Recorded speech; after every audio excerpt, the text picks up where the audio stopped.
العالمين الرحمن الرحيم مالك يوم الدين إياك نعبد وإياك نستعين اهدنا الصراط المستقيم صراط الذين أنعمت عليهم غير المغضوب عليهم ولا الضالين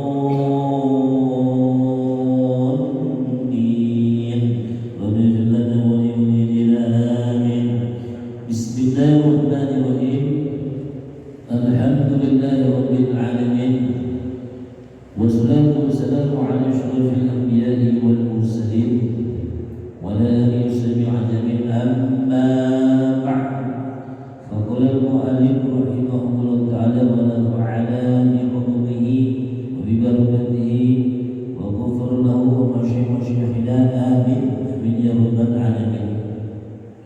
Jemaah sekalian dilakukan Allah Subhanahu wa taala. Alhamdulillah, sebelum kita kembali meneruskan takrir kita, yaitu kita bersyukur. Alhamdulillah, tentunya patutlah kita terus memanjatkan puji syukur kepada Allah Subhanahu wa taala. Setelah beberapa waktu yang lalu kita telah melewati bulan Rajab, Sya'ban, dan saat ini masih diberikan nikmat umur panjang, itu memasuki atau menikmati tamu yang agung, bulan yang agung, yang mana kanjeng Nabi sampaikan, yaitu dari Ibnu Khuzaimah dalam kitab sahihnya dari Salman Al-Farisi, beliau sampaikan qad adhallakum syahrun 'azim, syahrul mubarak, syahrun fihi lailatul min khairun min alfi syahr. Sungguh itu yakni ada suatu bulan yang agung, bulan yang diberkahi, penuh keberkahan dalamnya. Seandainya kita mengetahui hal ini yang dalamnya ada suatu malam, itu malam yang mana ketika kita beribadah dan Allah takdirkan kita mendapatkan kemuliaan malam tersebut, itu malam Lailatul Qadar. Saking agungnya bulan tersebut, yang mana keagungan itu disampaikan oleh kanjeng Nabi Muhammad SAW, Nabi yang agung, diagungkan oleh Rabb yang Maha Agung. Maka tidak ada kata-kata yang bisa kita tuturkan, kita ucapkan akan kemuliaan keagungan bulan Ramadan. Alhamdulillah. Kirim salawat wa salam sebagai surah untuk junjungan alam. Silakan sahabatnya buru-buru dan waktu terus. Nah, ini dan puasa Rasulullah harus kita benar-benar mengisi bulan yang agung ini bermacam kegiatan ibadah. Capek tidur Pak, tidak bosan layak kecuali kita mencari nafkah. Baik, Samir, Bismillahirrahmanirrahim. Jadi sampai kita An-Hasan Al-Basri radhiyallahu anhu, yakni dari Imam Hasan Basri radhiyallahu anhu, mudah-mudahan Allah padanya, wa huwa min akabir tabi'in. Imam Hasan Basri, beliau ini adalah anak dari Sayyidina Yasar, orang yang Majusi, ditawanan di Madinah. Akhirnya dia masuk Islam, hidup di Madinah dan punya anak. Lahirnya Imam Hasan Basri tahun sekitar 20-an Hijriah. Nah, Imam Hasan Basri ini kecilnya dikasih bukan sama Ummu Salamah. Ummu Salamah siapa? Masih ingat kan? Ummu Salamah itu bininya Nabi kita, jandanya Nabi. Nabi itu apa? Zaman ini, zaman Imam Hasan Basri baru wafat. Nah, dikasih tugas sedikit waktu masih kecilnya. Jadi Imam Hasan Basri ini Sayyid Tabi'in, bosnya Tabi'in. Beliau berarti beliau itu muridnya dari para sahabat. Kalau tabi'in, kalau sahabat muridnya kanjeng Nabi. Jadi dari Muhammad SAW punya murid tabi'in. Nah, bosnya tabi'in termasuk itu semua tabi'in termasuk Imam Abu Hanifah, haji juga sama Imam Hasan Basri. Imam Abu Hanifah kan bawa-bawa sini Imam lain ada Imam Maliki, Imam Syafi'i, ya, Imam Hambali, itu semua. Si Imam Abu Hanifah haji sama Imam Hasan Basri, luar biasa. Kanjeng Nabi punya sahabat bukannya kita kenal sekarang, diceritakan ada kurang 124.000 sahabat. Coba bayangkan, satu sahabat bisa punya pegangan kehafalan dari hadis tersebut 100.000. Bayangkan 100.000 sahabat, tiap sahabat minimal 100.000 hafalan hadis dari kanjeng Nabi. Jadi kanjeng Nabi itu punya murid banyak.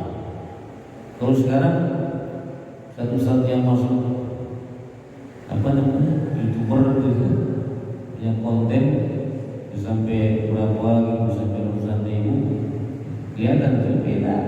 Itu kan hadir semua di depan kanjeng Nabi di tingkat ta'lim. Sekarang lebih jarang ya, kalau ada teknologi yang berkembang terus, dari ngaji banyak lewat streaming. Akan mengikuti streaming, terus dia bisa. Oh, hanya bulan Ramadan aja. Ya, siap bulan Ramadan. Mudah-mudahan manfaat. Baik, jadi Imam Hasan Basri katakan wa huwa min akabir tabi'in. Dia itu ya ini daripada pembesarnya lah para tabi'in. Apa beliau katakan? Man la adaba lahu la ilma lahu wa man la sabra lahu la dina lahu wa man la wara'a lahu la zulfa lahu. Man la adaba lahu, barang siapa sombong saja siapa dia tidak punya akhlak, orang itu tidak punya adab. La adabalah, tidak punya adab, tidak punya akhlak, tidak punya akhlak terhadap Allah Subhanahu wa taala dan makhluk sesama hamba Allah Subhanahu wa taala. La ilmalah yu'tadili, tidak dihitung dia punya ilmu. Ini akhlak lain bicara. Hatta dia tuh dokter juga, dokter tapi dia nggak punya akhlak sama Allah Taala, sama orang-orang sekelilingnya. Dianggap dia dihitung tidak punya ilmu. Itu tingginya akhlak. Berarti itu sombong ya. Orang itu sombong. Umumnya kalau masih tamat S1 ngaji tamat S1 masih ini masih ada sombongnya. Ya, termasuk yang itulah saudara kita ya, yang ini mengekos itu masih ada ya. Nanti kalau udah naik ngaji lagi, makanya ngaji jangan berhenti itu. Yang ustaz ya.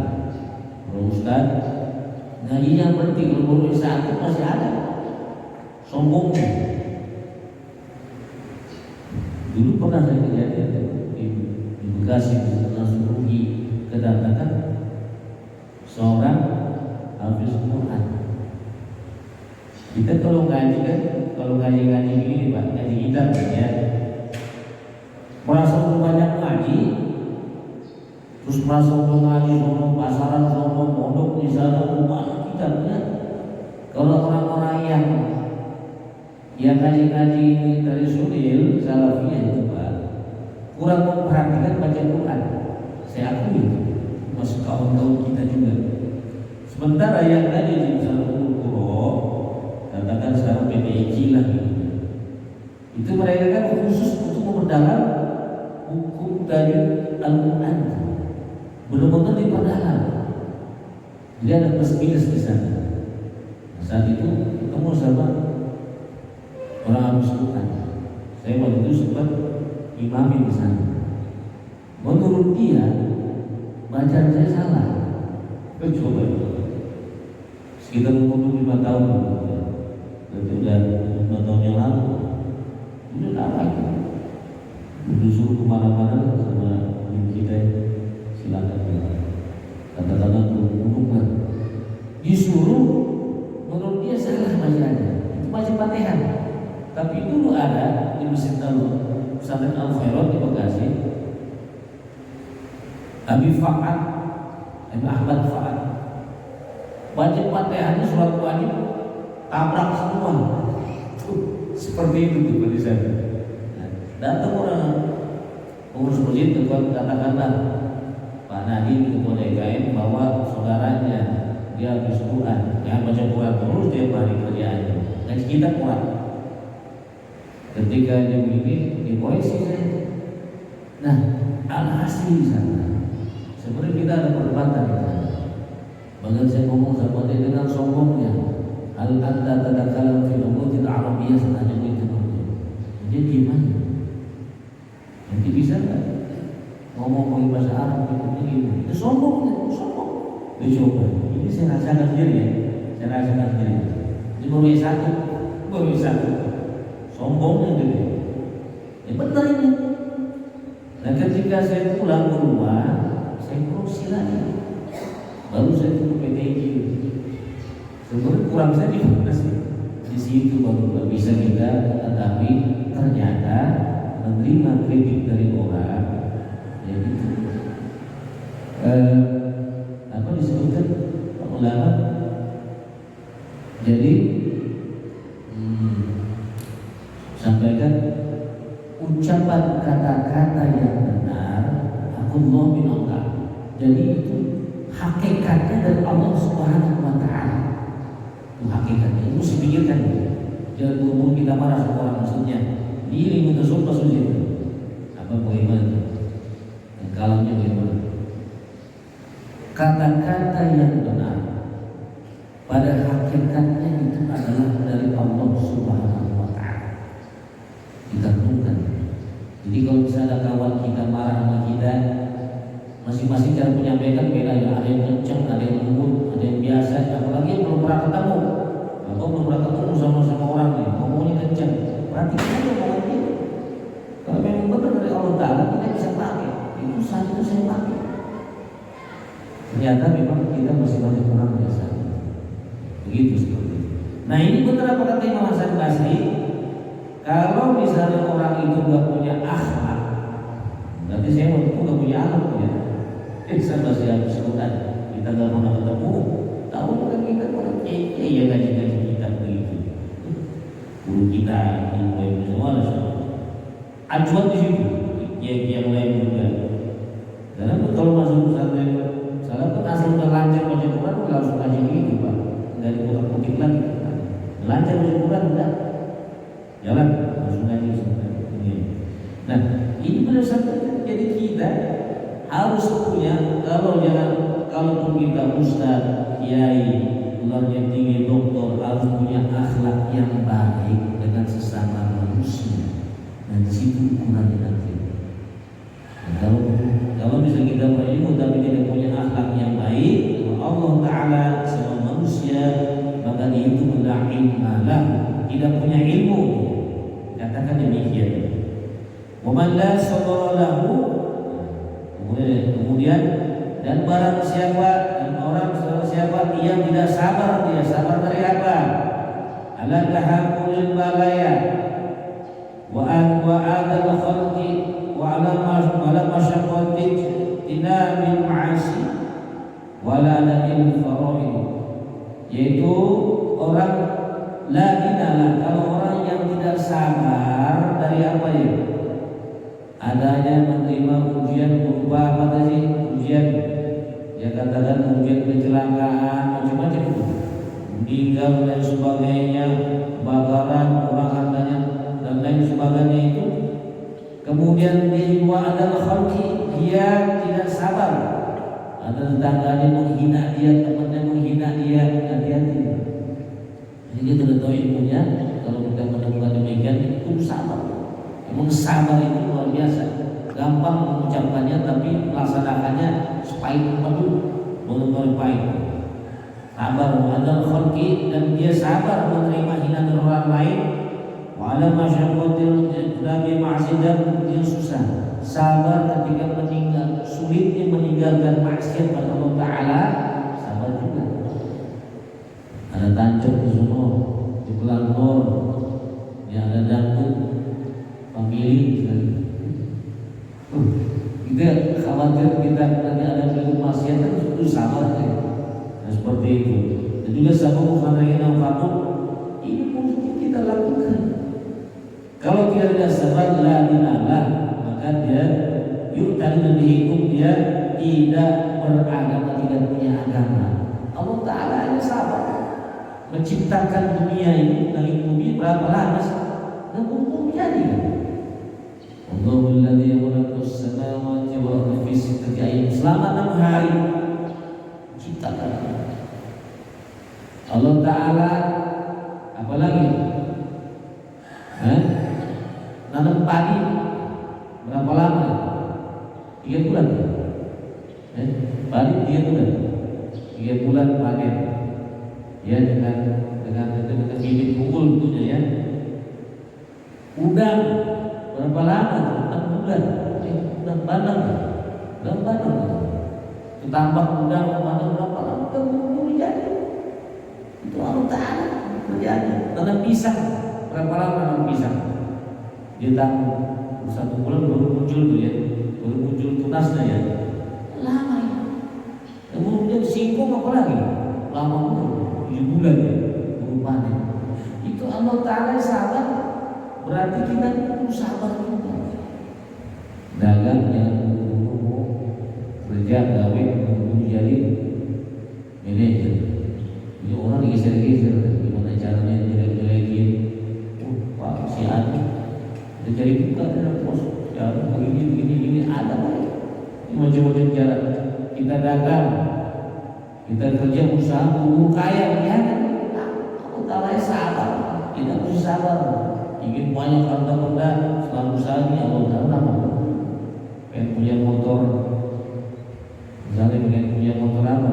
Pengen punya motor X-Max, lama bener, itu usaha ini seperti itu. Baik, inilah kesabaran yang kalau kita tidak sabar, maka tidak ada agama pada orang tersebut. Mesti sabar. Ngaji mesti sabar juga ini. Orang ngaji yang kita arahkan, orang yang kebaikan saja, SD, SMP, SMA, atau ibtidaiyah, sanawiyah, aliyah, itu waktu. Dan kemampuan kita otak memang ada ukurannya. Anak-anak kecil kita juga butuh waktu, dan kesabaran ini nanti akan membuahkan hasil yang manis nanti sepanjang kehidupan kita. Baik. Apalagi tadi Imam Ghazali dia sampaikan waman la wara'alahu la zulfala. Barang siapa yang tidak warok, lahu warok itu hati-hati Pak. Hati-hati menurutnya. Selektif itu.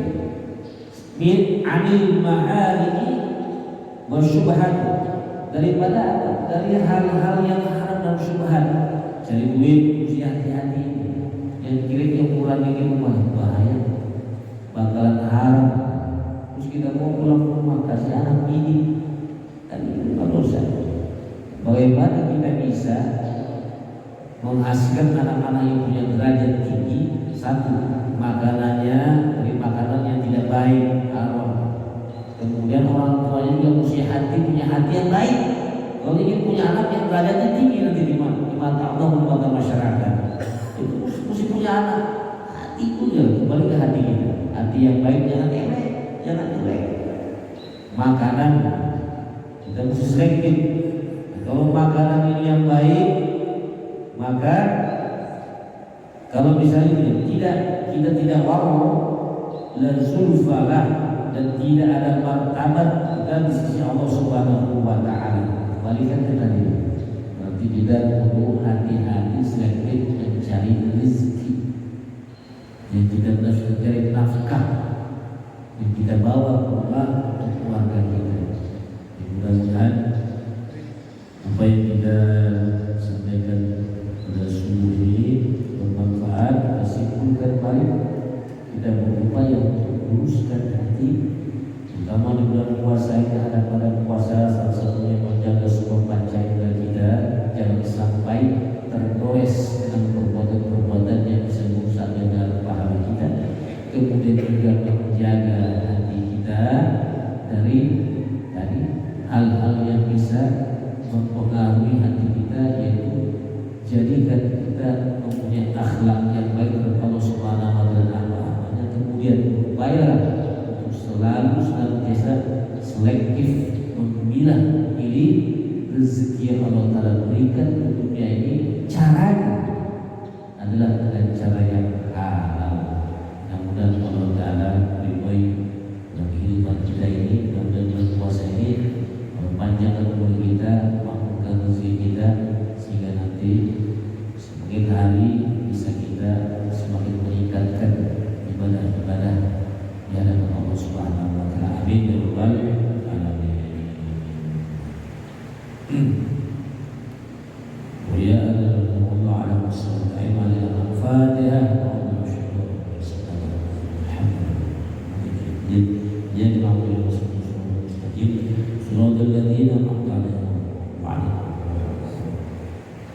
Ayo silakan, ada pertanyaan tak?